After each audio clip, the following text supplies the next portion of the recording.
क्या हो अगर 1940 से एक फाइटर पायलट अपने प्लेन के साथ आज की दुनिया में पहुंच जाए। कुछ ऐसा ही होता है आज की इस फिल्म में। इस फिल्म की शुरुआत मैरियन और उसके सौतेले बेटे एलाइज से होती है, जो कि अपने पिता की बहन के घर जा रहा था।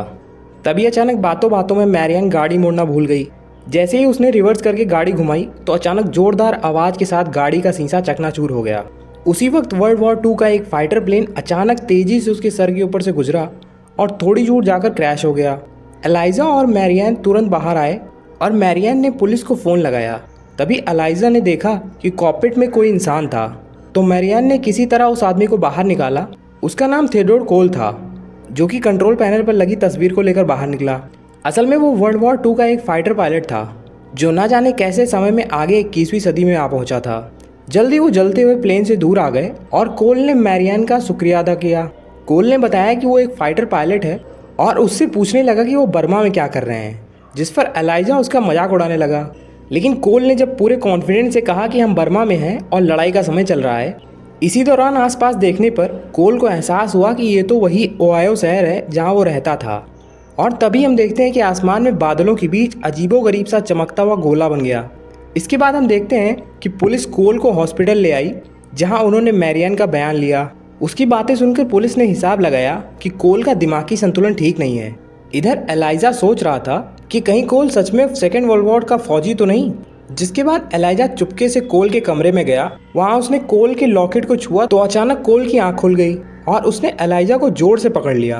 फिर कोल ने उससे पूछा कि वो यहाँ क्या कर रहा है, जिस पर एलाइजा उसे पूछता है कि क्या वो सच में सेकेंड वर्ल्ड वॉर से आया है। असल में कोल को ऐसा ही लग रहा था कि वो साल 1941 में है, लेकिन एलाइजा ने उसे बताया कि ये 2002 चल रहा है। अब कोल को कैसे भी करके वहाँ से निकलना था, इसलिए उसने एलाइजा को अपने समय की चॉकलेट देकर उससे मदद मांगी। उसने एलाइजा को शेरिफ सिमंस नाम के एक आदमी से मिलने को कहा। तभी अचानक पुलिस ने बाहर से देखा कि कोल उठ गया था, तो वो जोर जोर से दरवाज़ा खटखटाने लगे। जैसे ही एलाइजा ने कोल की मदद करने का वादा किया तो कोल ने दरवाज़ा खोल दिया। फिर पुलिस ने अंदर आकर उसे पकड़ा और डॉक्टर ने उसे इंजेक्शन देकर बेहोश कर दिया। फिर घर लौटते हुए एलाइजा ने मैरियन को कोल के बारे में बताया, मगर मैरियन को लग रहा था कि कोल पागल है। लेकिन जब एलाइजा ने उसे कोल की दी हुई चॉकलेट दिखाई तो वो शॉक हो गई, क्योंकि वो चॉकलेट तो 20 साल पहले ही बंद हो गई थी। और इसीलिए वो एलाइजा के कहने पर पुलिस स्टेशन में शेरिफ सिमंस को ढूंढने पहुंच गई। लेकिन उन्हें पता चला कि यहाँ सिमंस नाम का कोई पुलिस वाला नहीं है। तब एलाइजा की नज़र वहाँ मौजूद एक पुरानी तस्वीर पर पड़ी तो उसने देखा कि इसमें कोल भी मौजूद था। जिसके बाद उसने चुपके से वो तस्वीर चुरा ली और बाहर जाकर मैरियन को दिखाया। यह तस्वीर 1938 की थी, पर मैरियन कहने लगी कि हो सकता है यह कोल के दादाजी हों। इसके बाद हम हादसे की जगह को देखते हैं, जहां एक स्पेशल डिपार्टमेंट के ऑफिसर ने जाकर सारा इलाका सीज कर दिया था। इस डिपार्टमेंट के हेड का नाम बेल था और उसकी असिस्टेंट थी लीना। ऐसा लग रहा था कि वो पहले से ही जानते थे कि कोल टाइम ट्रेवल करके यहाँ आया है। उन्होंने पूरी टीम लगाकर फाइटर पायलट के सारे टूटे फूटे हिस्सों की तलाश शुरू कर दी। जल्दी उस इलाके की जमीन हिलने लगी और बेल को एहसास हुआ कि उन्हें आसमान में मौजूद इस छेद के जरिए ही समय में आगे आई हुई सारी चीजें वापस भेजनी होंगी। फिर उसने अपनी टीम को तुरंत प्लेन को ठीक करने का ऑर्डर दिया। इसके बाद उसने नीना को किसी भी हाल में कोल को जल्द से जल्द यहाँ लाने का ऑर्डर दिया, ताकि वो उसे उसके समय में वापस भेज सके। उधर हॉस्पिटल में कोल की आंख खुली तो उसने नीना और उसकी टीम को हॉस्पिटल में घुसते देखा। जैसे ही एक डॉक्टर उसे इंजेक्शन देने आया तो कोल ने उस पर हमला करके उसे बेहोश कर दिया और उसकी यूनिफॉर्म पहनकर बाहर आ गया। जब वो बाहर निकला तो उसे 21वीं सदी की दुनिया देखकर बहुत ही हैरानी हुई। खैर फिर भी वो एक मोटरसाइकिल लेकर वहां से भाग निकला। उधर मैरियन एक पेट्रोल पंप पर पहुंची तो एलाइजा ने यूं ही गाड़ी में मौजूद खत को पढ़ लिया और उसे पढ़ते ही एलाइजा को धक्का लगा, क्योंकि उसमें लिखा था कि मैरियन एलाइजा को हमेशा हमेशा के लिए उसकी बुआ के यहाँ छोड़ने जा रही थी और उसने मैरियन से कुछ भी नहीं कहा। फिर जैसे ही वो सड़क पर पहुंचे तो अचानक मोटरसाइकिल पर आ रहा कोल उनकी गाड़ी से टकरा गया। उसे देखकर एलाइजा बहुत खुश हुआ। उसने वो चुराई हुई तस्वीर उसे दिखाई, जिस पर कोल बताता है कि ये उसकी ही तस्वीर है, जिसके साथ ही शेरिफ सिमंस भी थे। इसके बाद मैरियन उससे पूछती है कि वो कहाँ जा रहा था, जिस पर कोल बताता है कि वो अपनी वाइफ पॉलिन से मिलने जा रहा था। तभी अचानक दूर से पुलिस सायरन की आवाज़ आई तो मैरियन कोल और एलाइजा को लेकर भाग निकली। फिर वो कोल के बताए हुए रास्ते पर चलते हुए उसके घर तक आ पहुंचे। घर में जाकर कोल ने पॉलिन को आवाज़ दी तो एक औरत बाहर आई। फिर उसने मैरियन और एलाइजा को वहां देखा तो उसने पूछा कि आप लोग कौन हैं। तो मैरियन ने यूं ही बात घुमा दी और कहा कि पॉलिन कोल की एक पुरानी दोस्त है और इसीलिए वो उससे मिलने आया है। फिर वो औरत ने उससे कहा कि फिलहाल पॉलिन पॉटरी क्लास के लिए गई है, इसलिए उन्हें थोड़ा इंतजार करना होगा। तभी कोल की नज़र दीवार पर लगी तस्वीरों पर पड़ी और उसे धक्का सा लगा। असल में पॉलिन ने दूसरी शादी कर ली थी और उसके बच्चे भी थे। अब कोल निराश होकर बाहर जाकर खड़ा हो गया। इधर मैरियन ने इंटरनेट पर कोल के बारे में ढूंढा तो उसे पता चला कि दूसरे विश्व युद्ध के दौरान एक प्लेन क्रैश में कोल की मौत हो गई थी।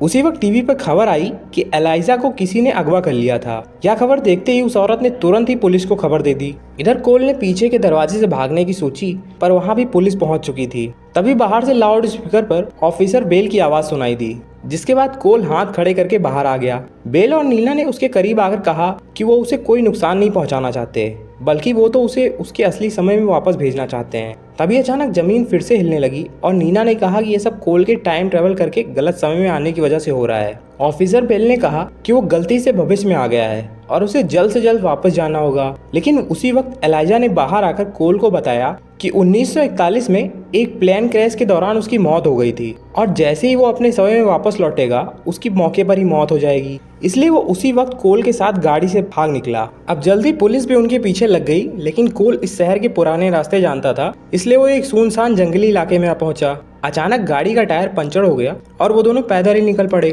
फिर वो एक नदी के किनारे पहुंचे तो कोल ने बताया कि वर्ल्ड वॉर में जाने से पहले उसने और पॉलिन ने आखिरी बार यहीं डांस किया था। यहीं उसने पॉलिन को अपने प्यार की निशानी के तौर पर एक लॉकेट दिया था। फिर उसने एलाइजा से उसकी मौत का पूरा सच पूछा तो एलाइजा ने बताया कि वो क्रैश के बाद दुश्मन की कैद में मारा गया था।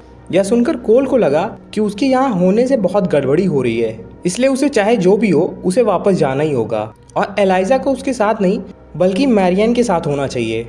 मगर तब एलाइजा ने उसे बताया कि मैरियन उसकी सौतेली माँ है और वो तो उसे हमेशा के लिए उसके बुआ के वहाँ छोड़ने वाली है।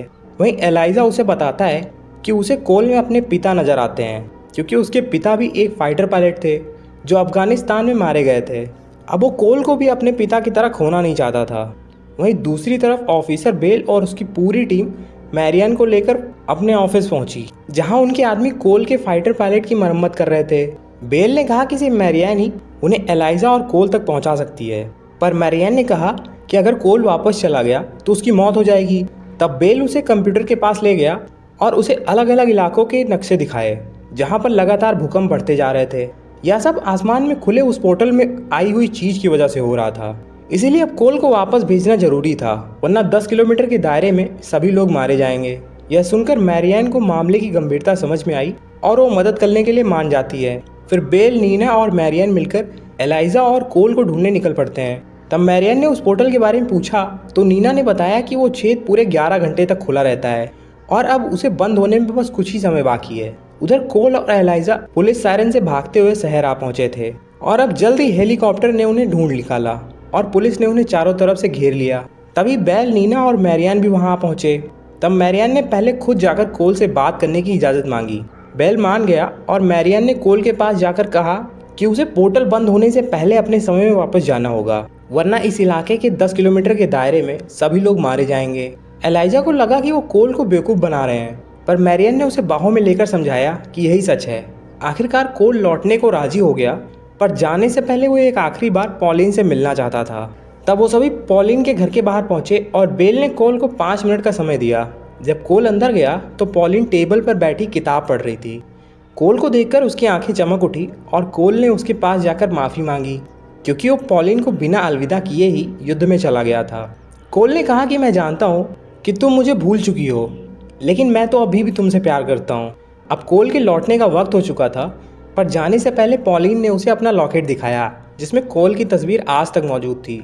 ये देखकर कोल की आंखें भर आई और उसने पॉलिन को एक आखिरी बार डांस करने के लिए पूछा।